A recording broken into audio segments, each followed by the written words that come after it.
Bueno, hoy antes de empezar, ya tengo en mis manos un libro, es el sexto libro que el Señor me permite hacer en mi vida.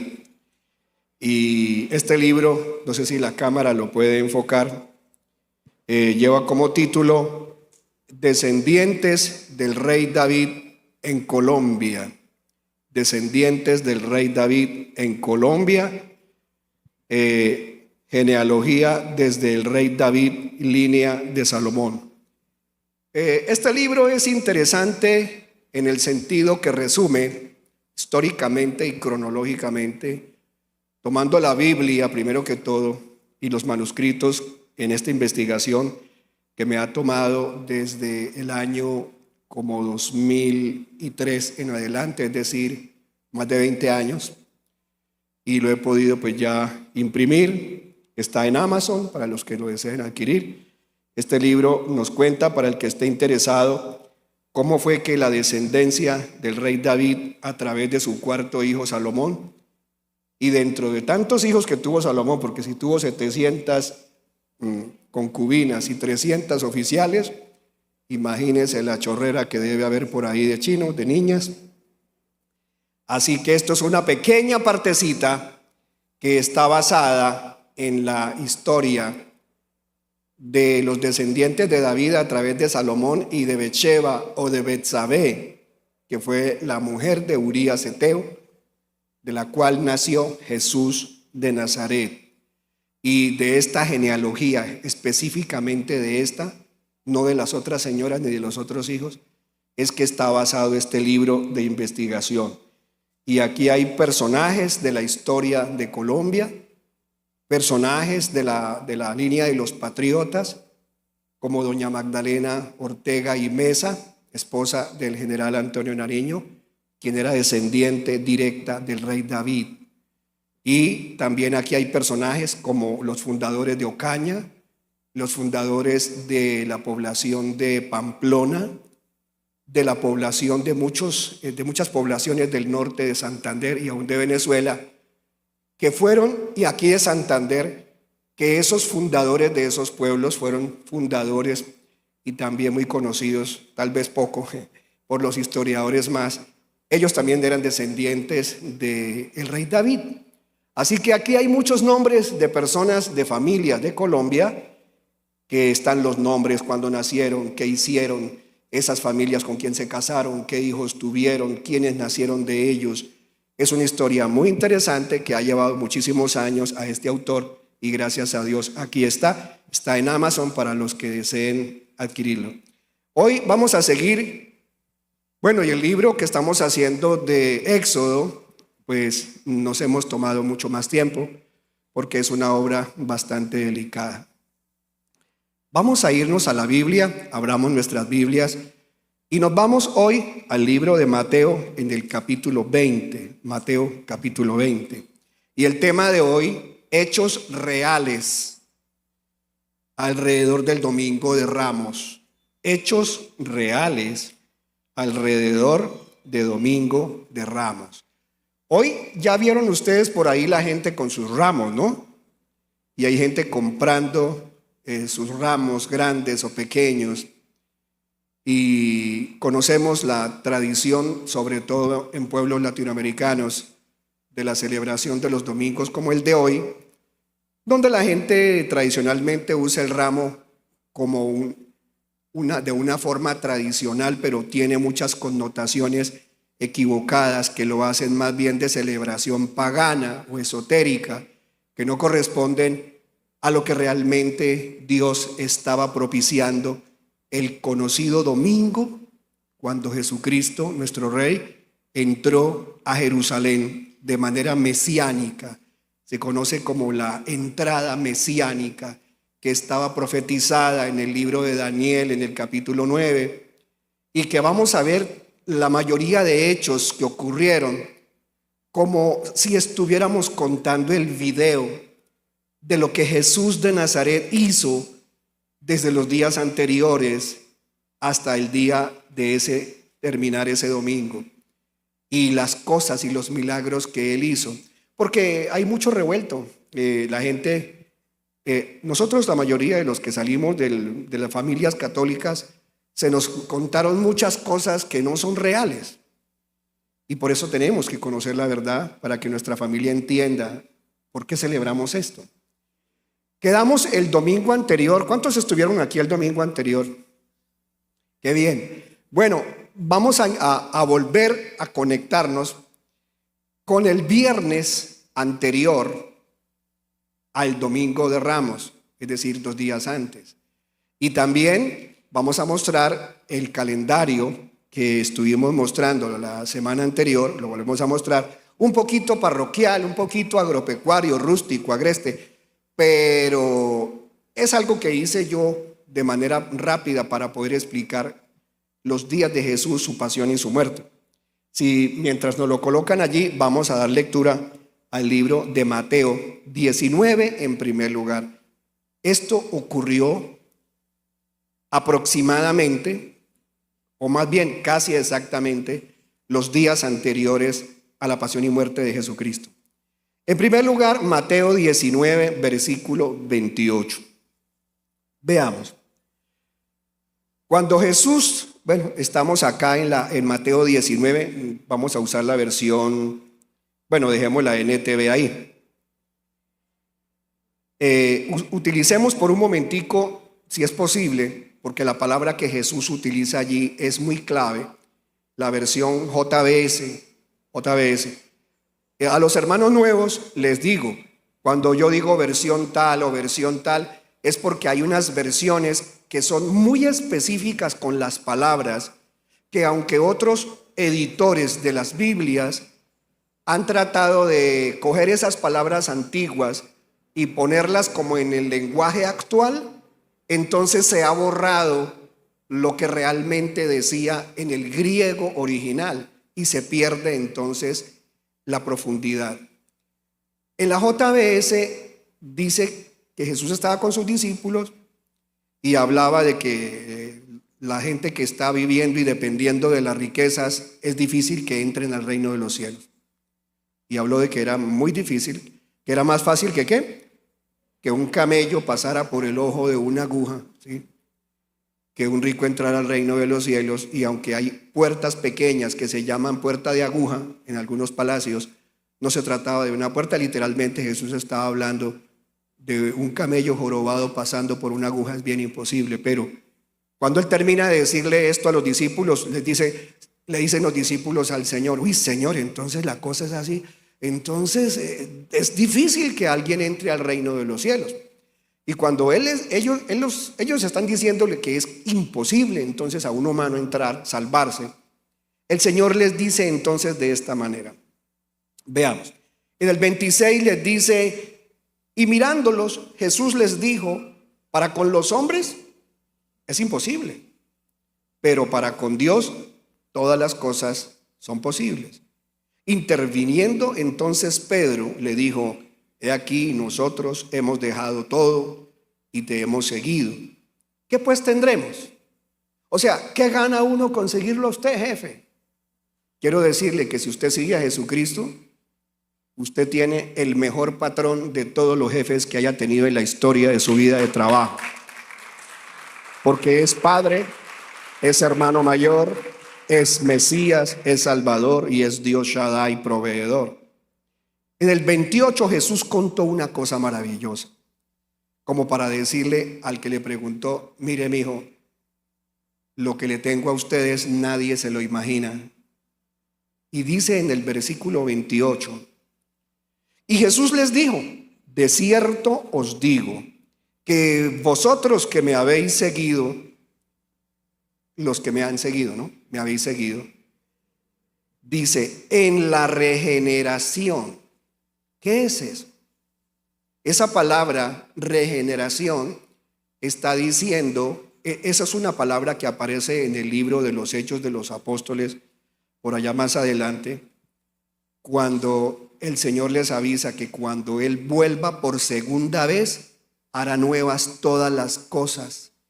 Y en el tiempo en que todas las cosas sean renovadas, es el tiempo únicamente cuando regrese Jesús a morar en la tierra con su iglesia, y hacer nuevas, muchas cosas renovadas. Ese es el tiempo de la regeneración de las cosas.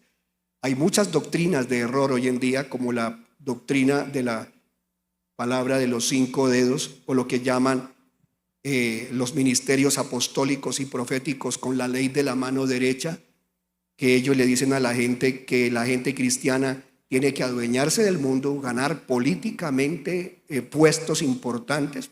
No está prohibido, pero ellos se enfocan más en eso. Y que entonces, hasta que la iglesia haya conquistado el mundo, entonces a través del ministerio apostólico y profético, entonces Cristo podrá volver, que mientras la iglesia no conquiste el mundo, no va a poder volver Cristo. Eso es una doctrina de error. Ojo con eso. La regeneración no es cuando el ministerio apostólico gane el mundo. La regeneración es cuando solo Jesucristo vuelva para hacerlo todo renovado. Entonces él dice que en la regeneración, cuando se siente el Hijo del Hombre en el trono de su gloria, vosotros también os sentaréis sobre 12 tronos para juzgar a las 12 tribus de Israel. Esa promesa la hizo días antes de él morir en la cruz del Calvario. O sea, lo que yo les tengo preparado a ustedes por seguirme no es cualquier cosa. Los voy a sentar en 12 tronos a los que me han seguido.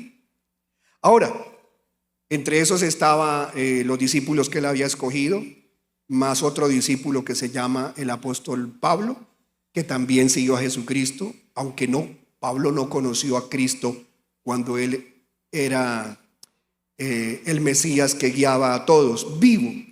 Pablo solo conoció al Señor Jesucristo cuando ya Jesús había muerto y se le apareció muchas veces.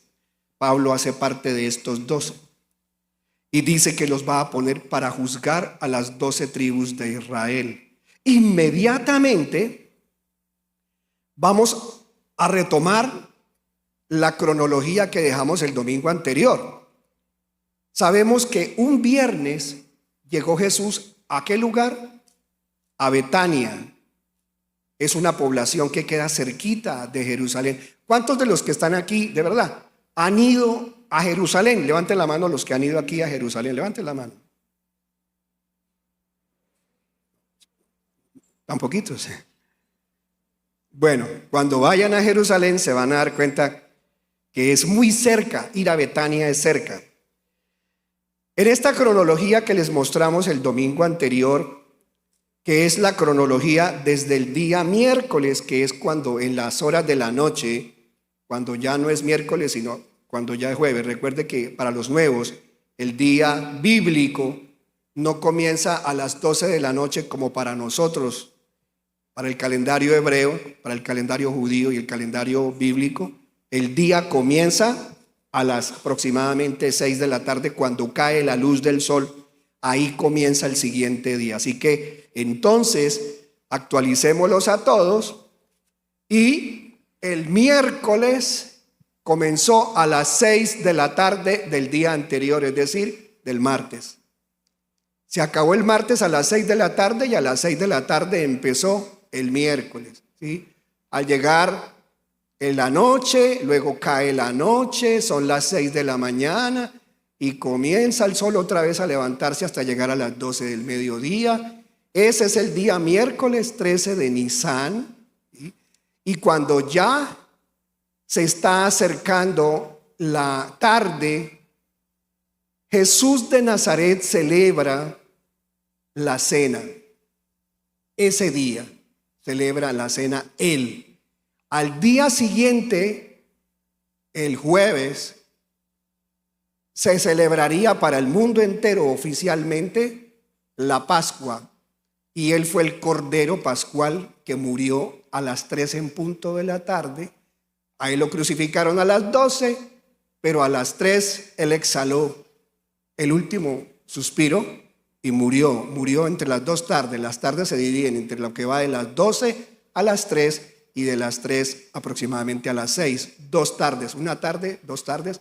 Entre las 2 tardes, o sea, a las 3, él murió. Vamos a estudiar entonces lo que pasó de aquí para atrás. Y la Biblia dice que 4 días antes del 14 ¿por qué el 14 de Nisán? 14 de Nisán estaba profetizado en Éxodo 12:6. Véase el capítulo anterior donde estamos explicando todo esto que no es el tema de hoy. 4 días antes de este día era el día 10 de Nisán, el día en que toda la gente que iba a celebrar la Pascua acá, esta noche que se come el Cordero Pascual, ese día, el día 10 de Nisán es el día en que bíblicamente, según Éxodo 12, se debía coger el corderito y tenerlo listo para sacrificarlo y comerlo. Antes de eso había que llevar lo que había que entregar a los sacerdotes para lo que se sabe del rito. Vámonos a ese viernes anterior. Ese viernes anterior era el día 8, haga las cuentas, ¿sí? Y ese día, viernes, que ahí no aparece, de la semana anterior, es donde estamos al empezar el día de hoy.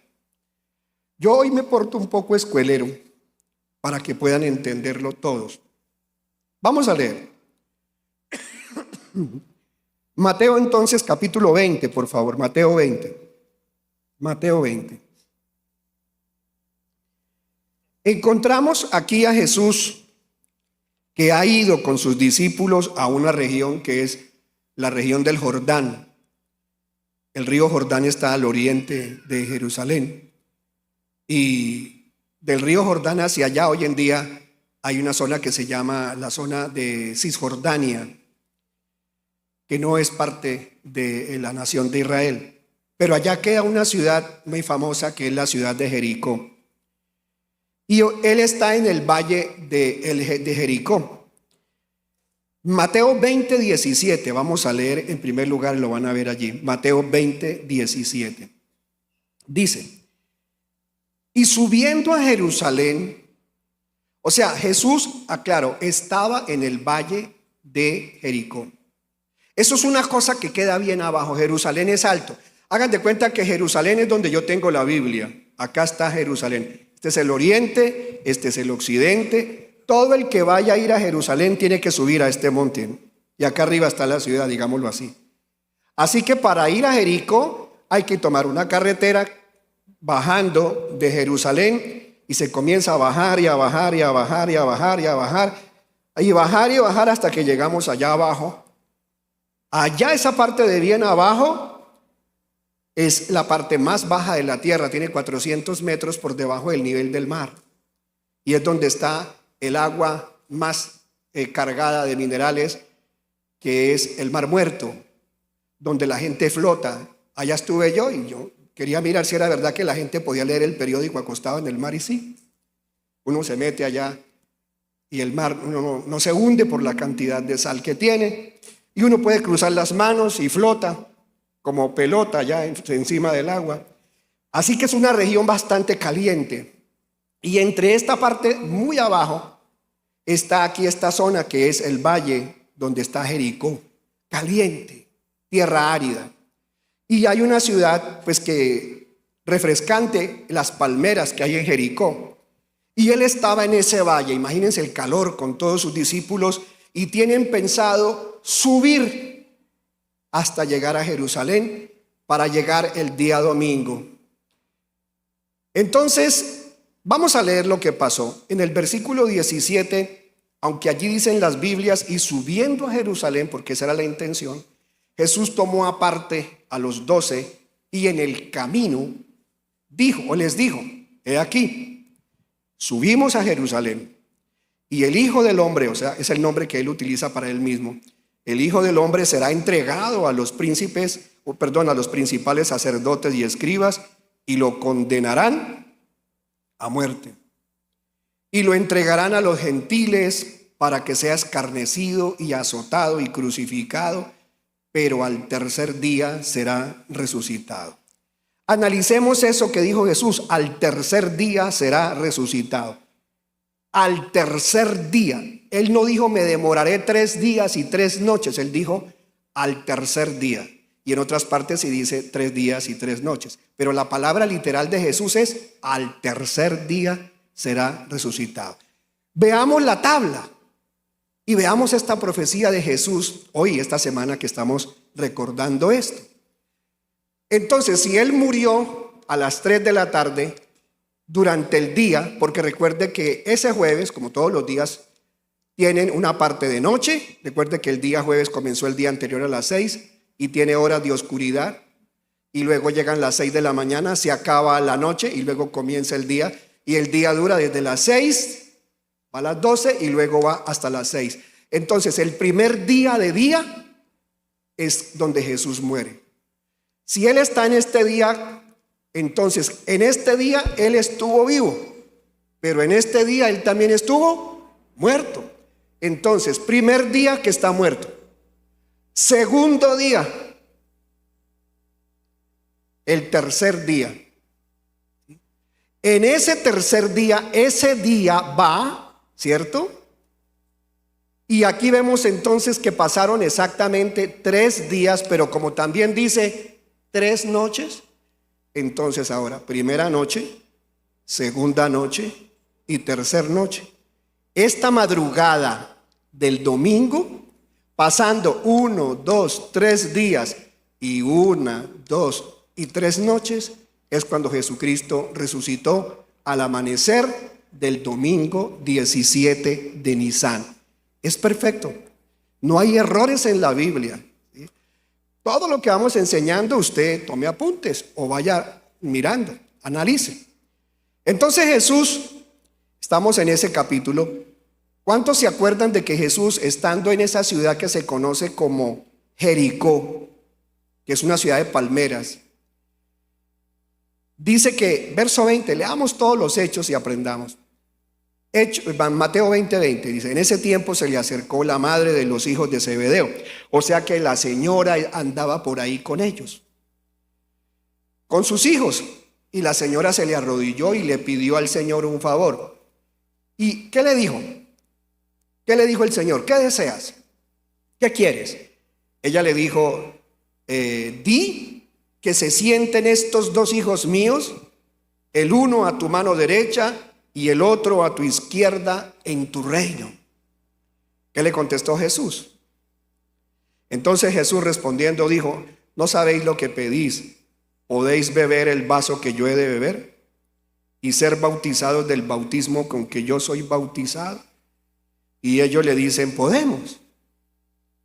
Y él les dice: a la verdad, mi vaso beberéis, sufrimiento, dolor, muerte dura, y del bautismo con que yo soy bautizado seréis bautizados, mas el sentaros a mi mano derecha y a mi izquierda no es mío darlo. ¿Quién concederá eso? El Padre. Dice: sino a los que, ¿qué? A los que está aparejado por mi Padre, o sea, a los que mi Padre le tiene reservado eso. O sea que allá un día en el reino de los cielos veremos a un ser humano que estará sentado uno a la izquierda y el otro a la derecha. ¿Quién será? Mi suegra, pastor. Bueno, podía ser, no sé. Yo, pastor. Bueno, buena aspiración tienes. Pero eso tenía de aspiración la mamá de los hijos de Zebedeo. Y entonces, en el versículo 24, cuando oyeron esto, los 10 se enojaron a causa de los 2 hermanos. Entonces Jesús los llamó y les dijo, ¿qué les dijo? Ya sabéis que los príncipes de los gentiles se enseñorean sobre ellos. O sea, la gente de gobierno siempre abusa de la autoridad de la gente. Siempre se enseñorean sobre ellos, y los que son grandes ejercen sobre ellos potestad. O sea, la gente que tiene poder en la tierra siempre quiere dominar a los demás. Pero ¿qué les dijo el Señor en el verso siguiente? Mas entre vosotros no será así, sino el que quisiere entre vosotros hacerse grande será vuestro servidor. O sea, el que quiera tener un puesto grande conmigo en el reino de los cielos, aquí tendrá que servirle a los demás. Todo esto, ¿por qué lo leo? Pastor, ¿usted por qué solamente no nos cuenta lo que pasó el domingo y ya y se acabó? Yo me voy contento con mi ramo para la casa. Porque yo lo que le quiero contar es que todo esto tiene un porqué. Todas las cosas que pasaron están programadas por Dios de manera perfecta, de tal manera que ninguna de ellas pasó en desorden, sino en el orden que Dios lo tenía pensado. Piensa en esto. Si Jesús de Nazaret no hubiera tenido a María como su mamá y a todos los ascendientes que tiene ella de ahí para arriba, hasta llegar, como lo cuento yo en este libro, hasta llegar al rey David y hasta Abraham y hasta Noé y hasta Adán. ¿Saben una cosa? Si una sola persona hubiera faltado, que no se hubiera casado, Jesús no hubiera nacido. ¿Cómo? Pero a Dios no le quedaba imposible. Sí, no le quedaba imposible. Pero Dios tiene perfectamente calculados quiénes van a ser o quiénes serán los descendientes de estas personas. Yo, por ejemplo, me pongo a pensar, si uno de mis bisatatarabuelos o pentaabuelos, que son los abuelos de la quinta generación hacia atrás, que son muchísimos, alguno de esos matrimonios o novios no se hubiera cuadrado, desaparecería de la faz de la tierra. Desaparecería. Así que cada cosa que ocurre cronológicamente es porque Dios tenía pensado que así debía ocurrir. Y ocurre aquí, en esta ciudad, que es una ciudad que se le conoce como ciudad de tránsito. Jericó tiene como referencia espiritual que es siempre la gente de Jericó, la mayoría son comerciantes, son gente de problemáticos, en el sentido de que difícilmente muchos reciben a Dios. Es una ciudad entre el valle más profundo, que yo le diría el infierno, y el lugar más alto, que yo le diría la Jerusalén comparada con el cielo. Aunque Jerusalén no es ninguna ciudad celestial hoy en día, sino ciudad de pecado, pero una comparación. Entonces, la gente de Jericó es la gente que es tibia, es la gente que ni está en el calor del infierno, en el pecado más grande, pero que también tiene sus pecados, pero que no quieren subir, no quieren comprometerse para llegar a la ciudad celestial. O sea que en ese lugar es donde aparecen las personas altivas como Zaqueo, las personas que tienen aspiraciones más allá de lo que uno debería aspirar, que no está mal aspirar estar a la derecha y a la diestra de Dios. Aparecen las personas que siempre usan las palancas y es la gente que siempre está ahí presionando. Todo eso aparece en el camino a Jericó. Y Jesús lo que va es camino a Jericó, como va de la tierra al cielo en esa semana de pasión y muerte. Eso nos habla a nosotros. Nosotros venimos de lugares desérticos, de pruebas, de cosas muy horribles. Y en el tránsito llegamos a vivir un tiempo en Jericó. ¿Qué es Jericó para ti o para mí? Una tierra en que solo trabajo, lucha, distracciones, matrimonios, casorios, deseos de aspiración, de que uno esté a la derecha de Petro y el otro a la izquierda. Cosas así aspira la gente, ¿no? Tiene sus aspiraciones. Pero no debería ser la aspiración de nosotros, o de Uribe, como sea, porque me toca irme para ambos lados. Pero no es ese el lugar que Dios tiene para nosotros. Ahora, en ese lugar ocurre también lo que le hablaba, lo de que entrando a Jericó fue cuando la gente que no lo conocía y quería milagros, pues quería ver milagros en su vida, pero no daban mucho, pero sí querían mucho. Mire, cuando estuve hace muchos años estuve en Jericó. Apenas llegamos a Jericó, nos dijo el señor que manejaba el bus con la guía turística: tengan cuidado. En Jericó, si usted le recibe a alguien en la mano algo, se lo tiene que comprar. Porque ellos dan por hecho de que usted lo cogió, usted me lo paga. ¿Sí? O sea, es terrible la gente como es de bandida para negociar. Y le van a cobrar 3, 4 y 5 veces lo que realmente vale lo que le ponen en la mano. Mucho cuidado. Preciso, el bus que para y se suben cantidad de vendedores. Todos vendían jirafas, camellos, camellos chiquitos de ¿cómo se llama? De peluche. Y yo apenas me acordé, dije, no, yo no. ¿Va a comprar? No. Y entonces, pues yo hablaba algo de inglés, me defiendo algo. Y entonces le dije, no, yo no necesito camello, yo no voy a comprar. Si no va a comprar, ¿para qué viene aquí? Regrésese para Colombia. Allá, cocaína, perica. Terrible, hermano, terrible. Qué agresividad. Y a las pobres mujeres que cogieron algún camello, no, el camello que les tocó para repagarle, terrible, hermano. Así que nos bajamos y solo conocimos aparentemente, allá hay un sicómoro, un árbol donde aparentemente era igual al que Zaqueo pues había subido, porque el sicómoro ya estaría muerto con tantos años. Pero eso fue bajando y subiendo, porque nos dijeron, ya cae la noche y si ustedes se quedan aquí en Jericó, no la van a pasar bien. Pues mijitos, súbanos al bus y hágale. Así que Jesús, cuando entra a Jericó, en el camino que él ya pues va dispuesto a ir a Jerusalén con sus discípulos, también dice en el versículo 29, bueno, veamos primero lo de Zaqueo, que lo vamos a resumir. Zaqueo lo encontramos en Lucas 19, del 1 al 10. Rápidamente, veamos conmigo. Lucas 19. Estamos haciendo el recorrido como si estuviéramos allá en la tierra de Israel, aunque Jericó pues no hace parte de Israel. Lucas capítulo 19, del 1 al 10.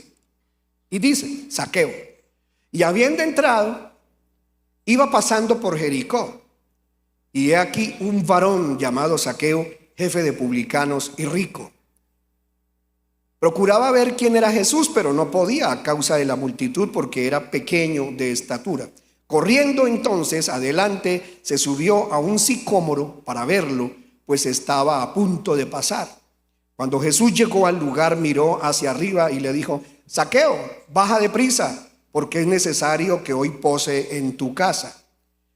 Y cuando dice pose, no necesariamente era de que pasara la noche ahí, solamente que le diera posada. Y así fue, Zaqueo lo invita, le celebra una cena y después de la cena Jesús sigue. Pero terminamos y dice, y él se apresuró y lo recibió con gozo, o sea, fue de una. Pero al verlo todos murmuraban diciendo, entró a hospedarse con un hombre pecador. Entonces Zaqueo, puesto en pie, dijo al Señor, he aquí, Señor, la mitad de mis bienes doy a los pobres, y si algo he defraudado a alguno, lo restituyo 4 veces, cuadriplicado. Jesús le dijo, hoy ha venido la salvación a esta casa, por cuanto él también es hijo de Abraham. ¿Por qué? ¿Qué dice el 10? Porque el Hijo del Hombre vino a buscar y a salvar lo que se había perdido. Explicación del tema de hoy. En el camino a Jerusalén, esa ciudad intermedia llamada Jericó, encontramos gente que puede ser muy próspera, muy reconocida, pero mucha gente no la quiere. Pero indiferente de lo que la gente pensara del publicano, que no eran cobradores de impuestos muy sanos, eran de la DIAN descarriada. Entonces imagínese usted cómo los querría la gente. Así que cuando Jesús se queda a comer allí en este lugar, fue terrible la imagen que a la gente le dio. Porque este hombre, si es tan santo, ¿cómo puede ir con este hombre? Aunque es millonario, pero ese es un narco, ese es una persona mafiosa. Así que no importa en qué lugar tú estés económicamente hablando o de reconocimiento malo o bueno, aprovecha que Jesús está yendo a Jerusalén, porque el Señor está a punto de subir a su iglesia, de subirla en el rapto. Y en este momento la iglesia viene de lo peor de la vida. Estamos en este momento entrando a un avivamiento de la iglesia a nivel mundial, hasta que cuando estemos en el nivel más cerquita, y dice la Biblia, hasta la estatura de Cristo será cuando recibamos cuerpo glorioso. Pero aprovecha este momento, persona que me estás oyendo, en estos días que el mundo llama de Semana Santa, ¿por qué no te comprometes de verdad, en serio, con el Señor y comienzas a restituir lo que no has restituido? Zaqueo devuelve, a mucha gente le robó con los impuestos, y el mismo día él le devolvió a mucha gente 4 veces lo que les había quitado. Y el Señor, resumiendo, le dijo, hoy ha venido la salvación a esta casa. Todos estos hechos están ocurriendo una semanita antes, unos días antes de la muerte de Jesús. Termina entonces, y vámonos ahora a Mateo, en el capítulo 20, versículo 29. Mateo 20, 29. Ya tú puedes leer allá las demás cosas. Muy bien. Estamos en Mateo 20, capítulo 20, versículo 29. Y saliendo ellos de Jericó, ¿qué pasó? Y saliendo ellos de Jericó, lo seguía una multitud. Y aquí dos ciegos sentados junto al camino, al oír que Jesús estaba pasando, gritaron diciendo: Señor, Kyrios, ten misericordia de nosotros, hijo de David. ¿Cómo lo llaman al Señor? Hijo de David. ¿Saben ustedes que David es abuelo, ancestro de Jesús? Y saben una cosa, que dentro de la genealogía del Señor Jesucristo hay prostitutas. Rahab la ramera, que tantas veces lo hemos mencionado. También hay una niña que era de familia de hechiceros, brujos y gente de religión pagana, como eran los moabitas, que se llamaba Ruth la moabita. Ella también es abuelita del Señor Jesucristo. Esto nos pone a pensar a nosotros que aunque él tenía la ascendencia de David, ¿quién no quisiera ser descendiente del rey David? Pero el rey David también tuvo hijos muy malos, pero también hijos que buscaron a Dios. La garantía no es el apellido, la garantía es la promesa de Dios, porque Dios le hizo una promesa a David: de entre sus hijos, los que me busquen a mí, los voy a poner en un lugar de privilegio. Pero los que no me busquen a mí, tendrán que pasar cosas muy duras. Así que entonces Él le ha concedido a estos dos, que el mundo no quiere saber de ellos, porque están enfermos de la peor de las enfermedades de la época de las que habían, y todo el mundo los echaba lejos, y cuando se arrimaban a una ciudad los podían matar a piedra.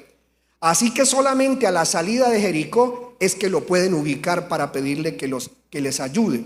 Ten misericordia, hijo de David. Y la muchedumbre los reprendió para que callaran, pero ellos gritaban más. ¿De qué habla esto? Hay gente a la cual la familia le conoce como la oveja negra, y yo sé que dentro de muchas familias a veces hay hasta 2 y 3 ovejas negras. En la suya yo sé que nadie es oveja negra, todas son ovejas blancas. Pero le digo una cosa: si tú eres y te sientes o te has sentido tratado como oveja negra, este es el momento, porque Jesús está pasando por aquí. Y cuando Él pasa, todo se transforma. Aunque nadie quiera, ni siquiera se imaginan que tú puedas llegar a ser del rebaño del Señor. Mira que ellos aprovechan aunque la gente les echaba piedra. Así nos maten. ¿Cómo me gustaría que alguien pudiera decir: aunque me maten, me voy a meter con Jesucristo? Aunque hagan lo que me hagan, aunque me sigan despreciando más, me vuelvo evangélica hasta los huesos. Aunque digan la perdimos. Qué bueno que aunque nos vean sarnosos, de quinta, somos de los escogidos del Señor. Y entonces, cuando ellos están ya prácticamente a punto de perderse la bendición, deteniéndose, entonces Jesús les dio voces. ¿Y qué les dijo? ¿Qué queréis que haga por vosotros? ¿Qué quieren que haga por ustedes, muchachos? Le dicen: Señor, ¿qué? Yo dije leprosos, ¿no? Ciegos. Hay otros que son leprosos que también recibieron la bendición. ¿Qué quieren que les haga, Señor? Quítenos la ceguera. ¿Qué más le dijeron? Acá en esta versión dice: entonces Jesús, teniendo misericordia de ellos, les tocó los ojos. Luego sus ojos recibieron la vista y le siguieron. En esta versión dice: Jesús fue movido a compasión, les tocó los ojos y al instante recobraron la vista y lo siguieron. Yo sé que ahí en Mateo capítulo 20 parece que se termina y ya llegó a Jerusalén. No, la Biblia no le cuenta a uno todo cronológicamente perfecto, pero uno puede, estudiando los evangelios, encontrar todos los hechos que sí ocurrieron. Vamos al siguiente. El siguiente es que él llega ¿a dónde? A Betania. Y eso lo vimos el domingo pasado, Cuando él llegó a Betania, claro, primero se está acercando a Betania, luego cuando ya llega a Betania, pues ya llega tarde, que es la tarde cayendo, y entonces ya saben que lo recibe ¿quién? Le tenían preparado algo, María, Marta y Lázaro, que lo contamos el domingo pasado, y ya felices de volver a compartir con el Señor. Él se queda en la casa de ellos, que eran una familia muy allegada, y duerme ahí en Betania. Era el lugar de reposo de Jesús. Al día siguiente vamos a ver entonces lo que sucede, porque esta parte de Betania ya la contamos. El sábado 9, ya pasó el viernes 8 de Nisan, ya acaba de Jesús de llegar a Betania y duerme ahora y se queda allí. Descansa el sábado, porque el sábado se descansa, era Shabbat, y no hace nada hasta que ya se acaba el Shabbat al caer la tarde y el Señor emprende el camino a Jerusalén. Vamos a mirar Lucas capítulo 19, y lo que le voy a contar a partir de ahora, guárdelo en su corazón, porque hay muchas de estas cosas que no nos las han contado y son demasiado hermosas. La primera, vamos a ver, capítulo entonces 19. Podemos verla, por ejemplo, en la NBI, creo que podemos verla en la NBI o en la LBLA, porque veo que el lenguaje antiguo a muchos hermanos no, como que no les cuadra. Dice, en esta JBS el que tenemos allí, bueno, y habiendo entrado Jesús, este no es, Lucas 19, 29. Gracias. Dice, cuando se acercó a Betfagé y a Betania, junto al monte llamado de los Olivos, envió a 2 de sus discípulos con este encargo. Entonces voy a volver a explicar acá. Betania está como acá donde yo tengo el libro y el agua y las gafas. Y acá está Jerusalén. Betania también está altico, pero no tan alto como Jerusalén. Ya han pasado de Jericó y han llegado hasta esta altura. Han tenido que caminar subiendo casi todo el tiempo. Cuando llegaron a este lugar, entonces Jesús les dice a los discípulos, ¿qué les dice? Cuando se acercaron a Jerusalén, no han llegado, y llegaron por Betfagé al monte de los Olivos, y en otra parte también dice acá, que es el que estamos leyendo, cojamos de nuevo el 19, ok. ¿Envió a cuántos? ¿A cuántos mandó? A 2 de sus discípulos con este encargo, leamos. Vayan a la aldea que está enfrente. Ellos están acá. Vayan a la aldea que está enfrente. Y al entrar en ella, encontrarán atado, amarrado, un burrito en el que nadie se ha montado. Desátenlo y tráiganlo acá. ¿Qué pensarían algunos? Ay, Jesús nos mandó a robarnos un burro. Ay, mírenlo, ¿no? No. Él ya tenía todo cuadrado. Hay cosas que nosotros no entendamos. Ahora no digan, no entiendan, no. O no entienden por qué yo me robé esto. No. Solamente que ellos obedecen, pero en su mente humana, carnal, que también tenemos mente carnal, pensarían, no, a mí me da pena ir allá a coger un burro ajeno y desamarrarlo, y qué tal que me cojan. En esa época no habían tiros, pero qué tal que me cojan a golpes, me maten. Y si alguien les pregunta por qué lo desatan, díganle, el Señor lo necesita. Sigamos leyendo. Subieron hasta la aldea cercana y lo encontraron tal como él les había dicho. ¿Qué más? Cuando estaban desamarrando al burrito, los dueños les preguntaron. Yo me imagino de qué manera los dueños preguntan por qué está desamarrándome el burro. Imagine que alguien lo vea a usted, 2 tipos que llegan a su garaje y comienzan a abrirle las puertas del carro. ¿Usted qué diría? No, yo no sé, pero muchos ya estaríamos lejos. Pero ellos preguntan, ¿por qué está desamarrando el burrito? Siguiente versículo. El Señor lo necesita. Contestaron. Se lo llevaron pues a Jesús. O sea que esta gente no dijo nada. ¿Por qué? Porque Dios les había tocado el corazón. Ya Dios les había hablado a ellos, había puesto en su corazón: den el burro, mano. Hay gente que no da ni el más burro de los burros que tenga. A veces Dios pide algo, y aquí no voy a volverme como los pastores de la prosperidad. El que tenga anillo de oro, traiga el de casado. Dientes de oro, hermano odontólogo, sáquele la. Hay gente que le sacan hasta los dientes en los altares y traiga aquí $1,000, 500 y ya. Pero no es que Jesús sea aprovechado, sino que cuando el Señor le pone carga a alguien en el corazón, es porque esa carga es de Dios para algo muy importante en el reino de los cielos. Cualquiera se puede imaginar. Yo por ahí una vez escuché a un pastor y él decía que ese burro era el burro más despreciado de esa familia. Primero porque la mamá ya casi nadie la montaba, la usaba. Pero gracias a Dios la burra fue bendecida con un hermoso burrito. Ella tenía sus esperanzas en el burrito.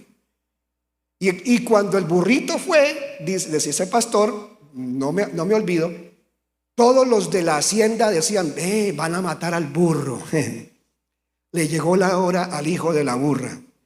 Pero cuando el burro volvió, el burro llegó altivo, dice en la historia de este pastor, y que el burro llegó con una cara ya no de burro, sino de señor burro rey. Y le dijo a todos los de la hacienda: ustedes vieran los millones de seres humanos que me aplaudían y me tiraban palmas a los pies, y todos: si serás burro. Pero era a mí, todo el mundo me puso para que mis paticas no pisaran el barro.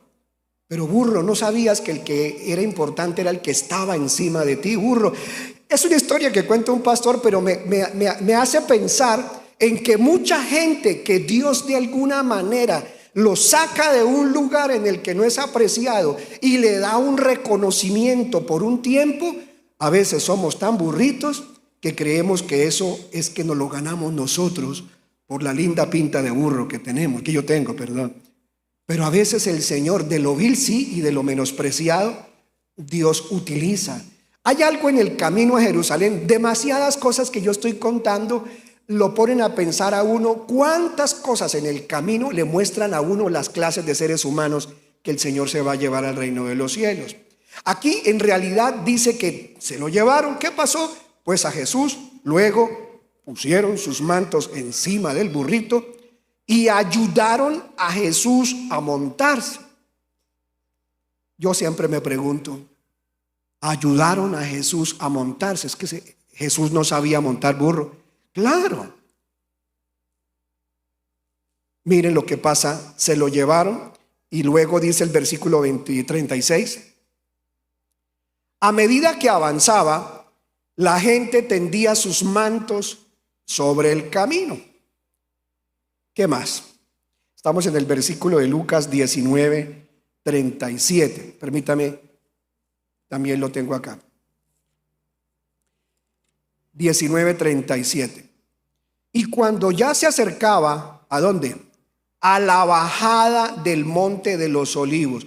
Pastor, explique eso. Esta es Jerusalén. Pero resulta que el monte de los olivos está un poquito más altico acá. Es decir, que cuando ellos llegaron de Betania, de Betfagé, al llegar al monte de los olivos, que es ya un poquito más alto, y aunque es Jerusalén es un poquito más alto, ahora desde ahí se ve toda la planada del templo. Y cuando ellos comienzan a bajar, es que ocurre esto. Y dice en el verso 37, cuando ya se acercaba a la bajada del monte de los olivos, toda la multitud de los discípulos se regocijaron y comenzaron a alabar a Dios. Solo los discípulos, a gran voz, por todos los milagros que habían visto, diciendo: bendito el Rey que viene en el nombre del Señor. Paz en el cielo y gloria en las alturas. Y dice, y algunos de los fariseos de entre la multitud le dijeron: Maestro, reprende a tus discípulos. Respondiendo dijo, os digo que si estos callaran, si estos se callan, ¿qué pasaría? Las piedras clamarían. Y cuando llegó cerca, vio la ciudad y lloró sobre ella, diciendo, ¿qué dijo en esta bajadita? Hablándole a Jerusalén: si tú hubieras conocido siquiera este día lo relacionado, lo conducente a la paz, pero ahora está encubierto de tus ojos. O sea, todos estos discípulos están contentos de que yo llegue aquí entrando como un rey, pero muchos religiosos no tienen ni idea lo que hoy está pasando acá. Y esto es una revelación bíblica. Váyase conmigo al libro de Daniel, capítulo 9, versículo 26. Daniel, capítulo 9, versículo 26. ¿Tenemos tiempo? Amén. Daniel 9, 26. Hay una profecía de 600 y pico de años, 500 y pico de años antes de que Cristo hubiera entrado a Jerusalén. Esa profecía se la dio el Espíritu Santo al profeta Daniel. Y dice, capítulo 9, versículo, vamos a leer el 26. Después de las 62 semanas, ¿cierto? ¿Se quitará qué? Se quitará la vida al Mesías, mas no por sí. El pueblo de un príncipe que ha de venir destruirá la ciudad y el santuario, pero su fin será como inundación, como una inundación, y hasta el fin de la guerra han sido decretados asolamientos. Ahora, ¿y dónde está esa relación que usted dice que tiene con Jesús? Vamos a leer el 25. O sea, profecía de que lo van a matar. El 25 dice: sabe pues y entiende que desde la salida de la orden para restaurar y reedificar a Jerusalén hasta que venga ¿qué? ¿Hasta quién? Hasta el Mesías príncipe. ¿Cómo entró el Mesías príncipe? Victorioso, alabado, exaltado. Habían muy seguramente alrededor de 3 millones de seres humanos celebrando la fiesta de ese domingo, al que hoy el mundo lo llama Domingo de Ramos. Pero ese es el domingo de la entrada mesiánica del príncipe de paz. ¿Se acuerdan que Jesús dice que Él es el qué? El príncipe de paz. Mi paz os doy, mi paz os dejo, no os la doy yo como el mundo os la da. Él es el verdadero príncipe de paz. Y Él entró en paz, sentado en un humilde burrito. Y ese día fue aclamado como el rey. El Mesías fue recibido ese día domingo en Jerusalén por más de 3 millones de seres humanos que lo vieron y otros que gritaban como locos.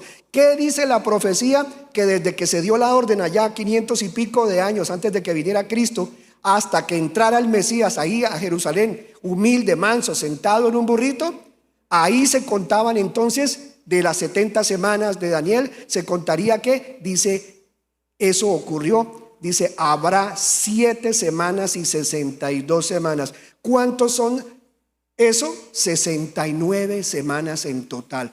Quiere decir que hasta que Jesucristo entró ese día a Jerusalén como Mesías príncipe, ya según la Biblia, ahí han pasado 69 semanas de las 70 semanas que Dios tiene para tratar con Israel. O sea, falta después de la muerte de Cristo, después de la entrada de Jesús a Jerusalén, faltaría una semana. ¿Qué es una semana? Una semana de años. Una semana de años son 7 años. 7 años. Así que, hermanos, no sabemos cuándo empezará esa semana 70. Pero esa semana 70 también se empezará a contar el día en que la iglesia entre con el Señor Jesucristo, ya no montado en un burrito, sino Cristo entre a presentarle o al Padre que ya la conoce, lleve a su iglesia al reino de los cielos. Cuando Jesús entre, ya no entra con un burrito, entra con una iglesia que antes era burrita, pero que ahora es sabia. Entra al reino de los cielos para hacer el matrimonio. Cuando Cristo entre, ya en ese momento, acá en la tierra comienza la semana que faltaba, los 7 años que faltan para el trato de Dios con el pueblo de Israel, que ha estado endurecido y ahora endurecido en parte. Así que esto fue una profecía. Por eso fue que Jesús dijo: si ustedes supieran lo que hoy está pasando aquí, el cumplimiento que hoy está ocurriendo acá. Pero pastor, esa profecía usted la acomoda. No está acomodada. Miren lo que dice en Zacarías 9:9. Iglesia, mira esto. Estamos viendo cosas sencillas y cosas profundas para todos los hermanos, los estudiosos y los nuevos. ¿Qué dice Zacarías 9:9? Profeta Zacarías, que también corresponde a ese tiempo. Zacarías, ¿qué dice? Ay, aquí está, lo tiene el hermano aquí ya. Zacarías 9:9. Dice así. Vamos a leerla desde el versículo 9. Alégrate mucho. ¿Qué profetizó Dios que le pasaría a Jerusalén ese día, a Sión? Que se alegraría mucho. ¿Por qué Jerusalén o Sión se debía alegrar mucho ese día? Alégrate mucho, hija de Sión. Grita de alegría. Ya leímos. Dígale a sus discípulos que dejen de gritar tanto. Ya lo acabamos de leer. Y dice: grita de alegría, hija de Jerusalén. Mira, tu rey viene a ti. Wow, Dios mío. El Señor ya les había escrito por sus profetas que el que iba a entrar era el Rey de Reyes, Señor de Señores, el Mesías. Y ellos no lo entendieron. Muchos no entendieron. Por eso Él dijo: si ustedes supieran lo que hoy está pasando acá. Tu rey viene hacia ti. ¿Cómo viene? Justo, salvador y humilde. ¿Y qué más señales le dio Dios? Viene montado en un asno, en un pollino, cría de asna, en un burrito. Hermano, casi 600 años de que pasara esto, Dios se lo tenía escrito en el libro de Zacarías. Y la gente lo vio entrar y muchos: ¿quién sabe quién será este? ¿Qué fama tendrá? Este no lo he visto en YouTube todavía, ¿no? WhatsAppémelo a ver qué averiguo del hombre, ¿no? Hermano, la gente no tenía ni idea, y muchos de los religiosos, teniendo las escrituras, parecía que esto no lo hubieran tenido grabado en su mente. Ahí dice, ¿qué dice de él? Montado en un asno, en un pollino crío de asna. ¿Qué más profetiza de él el versículo 12? Perdón, Zacarías, estamos en 9. Ahora mira un momentito el libro de Zacarías también, el 6:12 de Zacarías, 6:12. Iba también a ocurrir algo, señales de Dios. Y dice así, verso 12: y hablarás de él diciendo: así ha hablado Yahvé Sebaot, diciendo: he aquí el varón cuyo nombre es ¿qué? El renuevo. El renuevo. Esa palabra renuevo es la palabra que se escribe semach, brote. Y ese brote es un nazar. Es decir, cuando a un árbol, cuando a un tronco se le cortan las ramas y queda el tronco, y comienza el tronco a reverdecer, la primera de las partecitas, ramita verde que comienzan a hacer, se le llama un nazar, o un renuevo, o un retoño. ¿Cómo se le llama a Jesús? A Jesús se le llama la raíz o el retoño de David, el renuevo que nacería del tronco de la familia de Isaí o de la de David. Por eso el nazar, el renuevo, nació no por casualidad en una ciudad que se llama Nazaret. Nazaret. ¿Cómo así? Él fue criado en Nazaret. Por eso le llaman Jesús de Nazaret. Y Nazar, la palabra de donde viene Nazaret, es renuevo. O sea, todo hablaba de él. Jesús el Nazareno, Jesús el Nazar, Jesús el renuevo santo. Y aquí dice, he aquí el varón cuyo nombre es ¿qué? El renuevo. Pues echará, ¿qué dice la Biblia? Brotará de sus raíces y edificará la casa de Yahvé.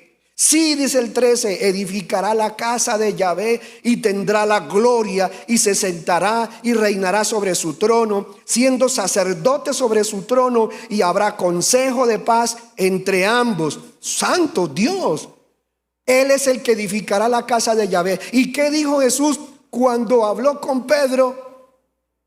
¿Y qué le preguntó? Cuando Pedro, el Señor le puso a Pedro y le dijo, tú eres Petra, tú eres piedra, pero sobre esta roca edificaré mi iglesia.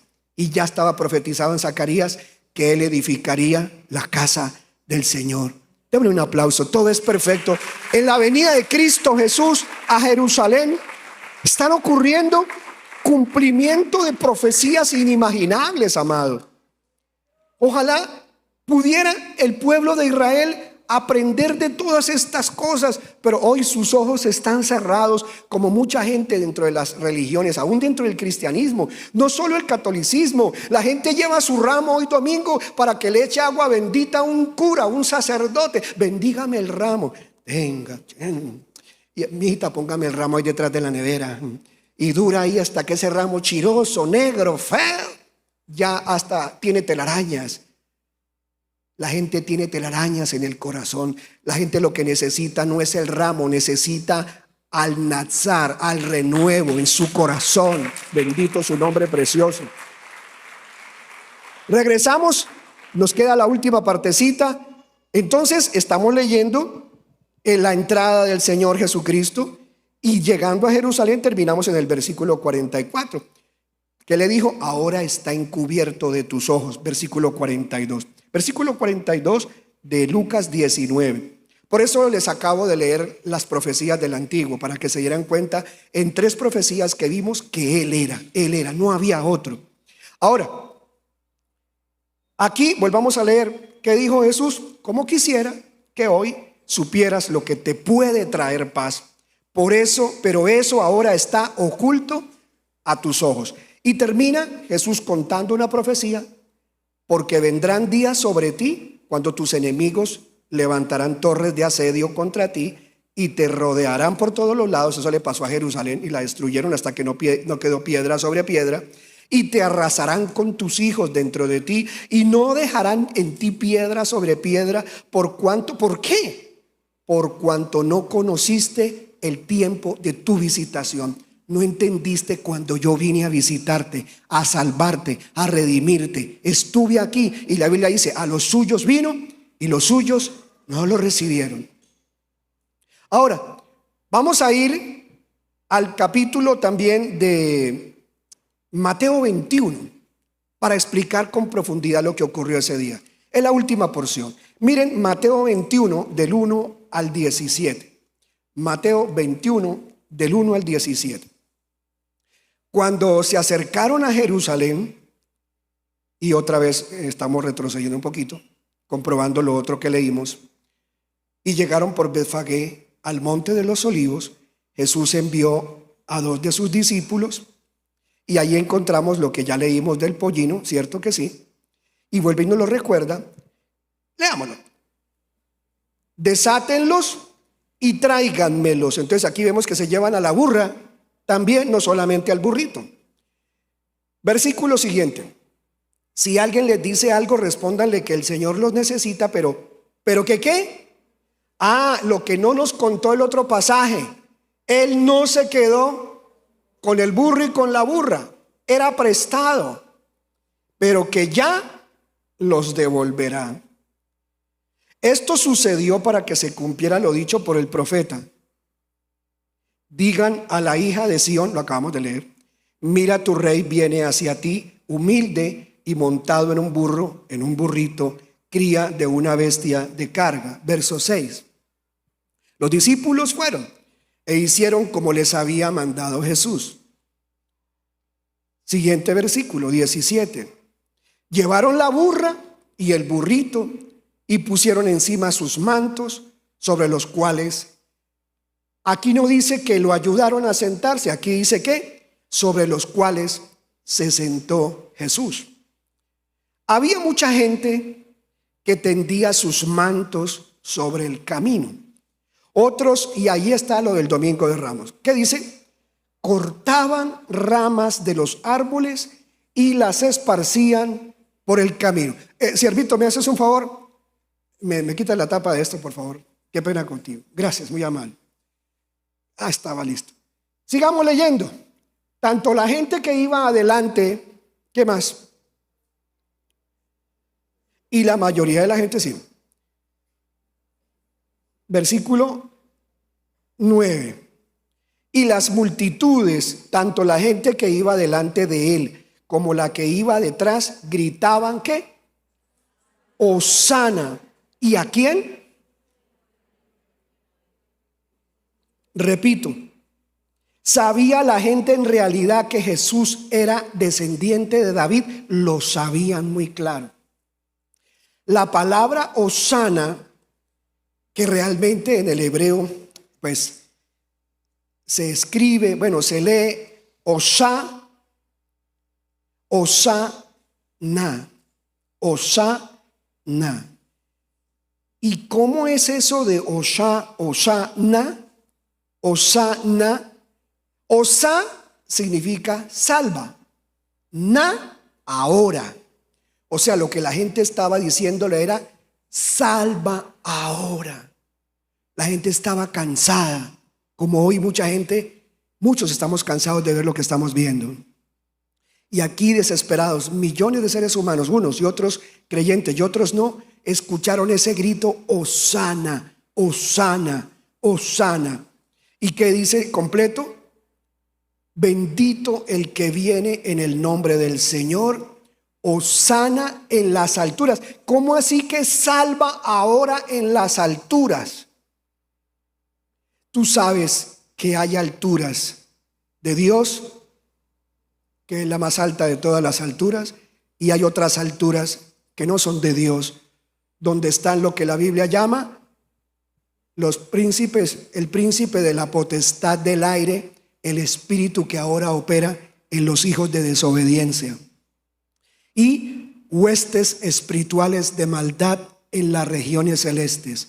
Millones de seres que viven en diferentes lugares del espacio, en dimensiones y en lugares muy lejanos, que pronto vendrán a la tierra cuando la iglesia nos hayamos ido. Vendrán millones de naves espaciales con poderes demoníacos y tecnología muy avanzada, que cuando desciendan a la tierra, justamente a la mitad de la gran tribulación, hasta se devorarán en las calles a los seres humanos, como en las películas más increíbles que pueden sonar fantástica, fantasía. Naves descendiendo y criaturas inmundas comiéndose literalmente a la gente en las calles, devorándose a la gente por millones. Está escrito en la Biblia, en el libro de Apocalipsis. Salva. Porque ahí viene, un día vendrá el Señor de bien arriba, pero va a venir también de arriba. Y la Biblia dice en el capítulo 12 de Apocalipsis que habrá una guerra en los cielos.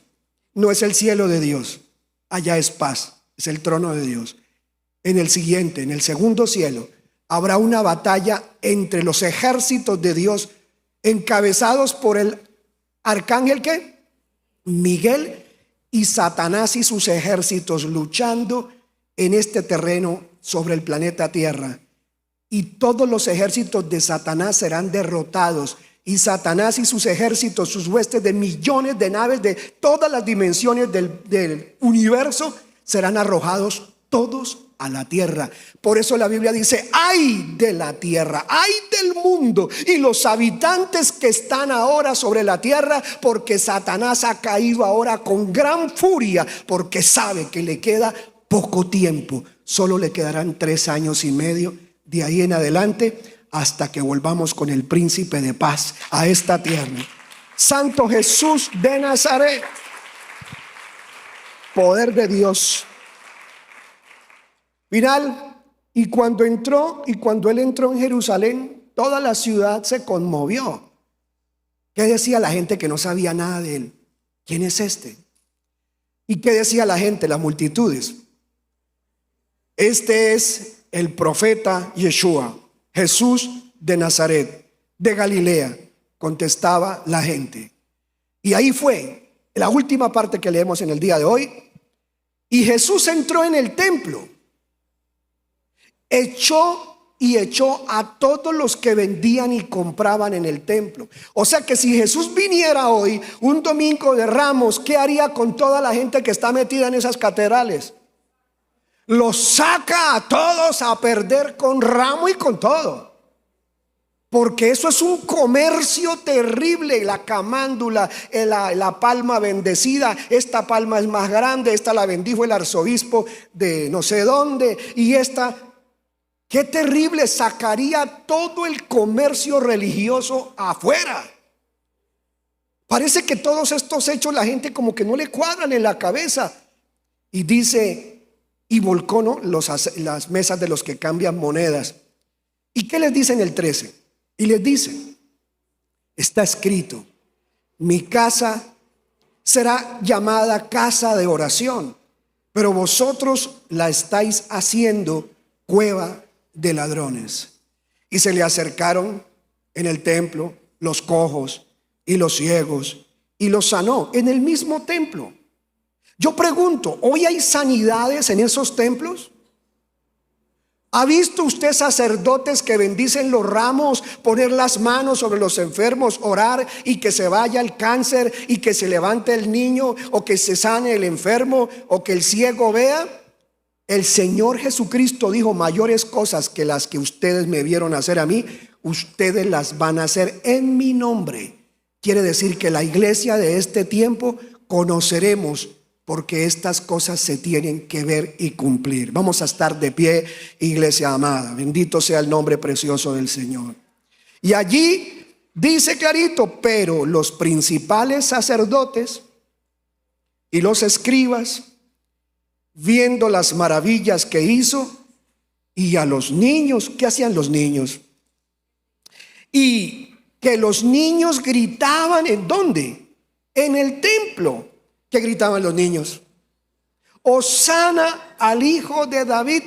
Se pusieron re bravos.